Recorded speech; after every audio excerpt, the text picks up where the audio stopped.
अल्हम्दुलिल्लाहि रब्बिल आलमीन, अल्हम्दुलिल्लाहि रब्बिल आलमीन, अस्सलातु वस्सलामु अला सय्यिदिल अंबिया'i वल मुरसलीन व अला आलिहि व असहाबिहि अजमईन, अम्मा बाद।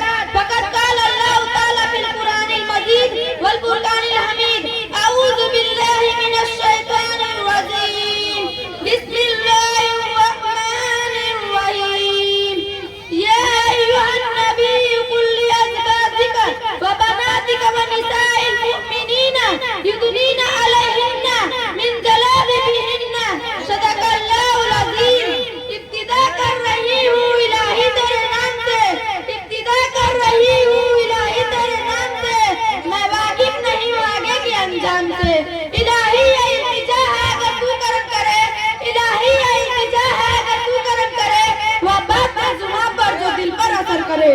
मुअज़्ज़ज़ व मुकर्रम सदरे जलसा काबिले कदर साथी जाए करम और गुलशने मोहम्मदी के मस्तबे गुल, मैंने आप लोगों के सामने कुरान करीम की छोटी सी आयत तिलावत की है, जिसमें अल्लाह ताला फरमाते हैं, ओ हमारे नबी जी कहते अपनी बीवियों को और अपनी बहनों को और तमाम मुसलमान औरतों को कहते पर्दे के साथ रहे। जो औरत बेपर्दगी के साथ फिरती है उसको कयामत के दिन जहन्नम के कड़े से लटकाया जाएगा और नीचे आग जलाई जाएगी और पूरा बदन उसके बालों पर होगा। क्या तकलीफ होगी उसका तस्वुर हम नहीं कर सकते। बेपर्दगी के साथ औरत का घरों से निकलना शरीयत में उसकी इजाजत नहीं है। पर्दा किसको कहते हैं? अपने आप को गैर महरम की निगाह से बचाना। बात पर्दे ऐसे हैं जिनके साथ अल्लाह ताला ने औरतों का निकाह हराम कर दिया है, जैसे बेटी का निकाह बाप के साथ, बहन का निकाह भाई के साथ, भतीजी का निकाह चाचा के साथ, माशाअल्लाह, भांजी का निकाह मामू के साथ, नवासी का निकाह नाना के साथ। ये बड़े बड़े महीने की बातें और भी है। शामिने किराम मसाइल तो उलमाए किराम बताएंगे, फतवे तो मुफ्तियाने किराम देंगे।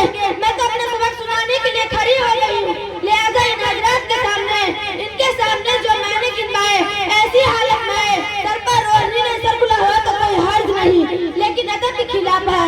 लेकिन चाचा का लड़का, फूफी का लड़का, मामू का लड़का, मासी का लड़का, दुकान और खेती में काम करने वाले तो कर बे नहीं, देवर ये सब गैर महरम है। इनके सामने तो ईमान वाली बहन के काटे हुए नाखून और कंघी के टूटे हुए सर के बाल भी सामने नहीं आना चाहिए।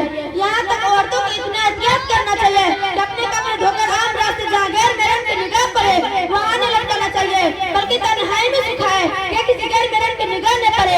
उलमाए किराम ने यहाँ तक किताबों में लिखा है कि कोई औरत रास्ते में चली और पीछे कोई मर्द आया, उसको मालूम है ये फलानी औरत है, अगर ये अपना पैर इस औरत के कदम के निशान पर रखेगा तो अंदर से शैतान ख्वाहिश की आग पैदा करेगा, गुनाह की तरफ माइल कर लेगा।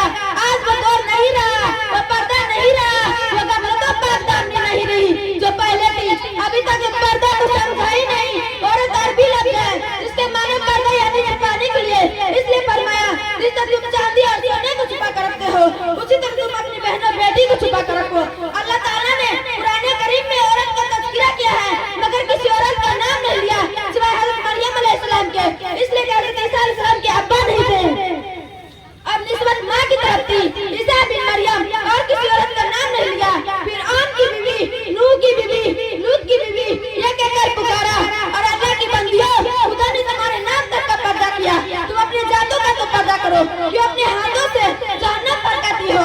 बगैर जरूरत के घरों से बाहर न निकलो, अगर जरूरत पड़ जाए तो रास्ते की एक तरफ चलो, पर्दा के साथ सर के साथ चलो, नजर झुका के चलो, गैर महरम की तरफ मत देखो, और जरूरत पूरी हो जाए तो फौरन वापस हो जाओ।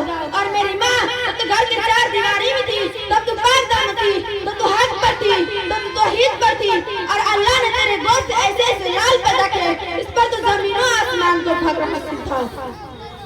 तौहीद का डंका बजाने वाला, सच्चाई का लाल मेरी माँ तेरे गोश्त से पैदा हुए, तीरों की बौछारों तलवारों की छांव में नमाज अदा करने वाला मेरी माँ तेरे गोश्त से पैदा हुए।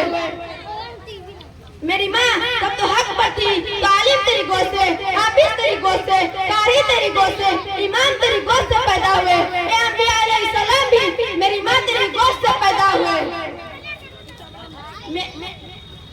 मेरी माँ तू आज भी आलिमों को जन्म दे सकती है, मुहद्दिस को जन्म दे सकती है, मुफ्तियों को जन्म दे सकती है, लेकिन मेरी माँ तूने तौहीद को छोड़ा, तूने पर्दे को छोड़ा, तू सिनेमा देखने लगी, तू रास्ते बाजार खुले सर घूमने लगी, तो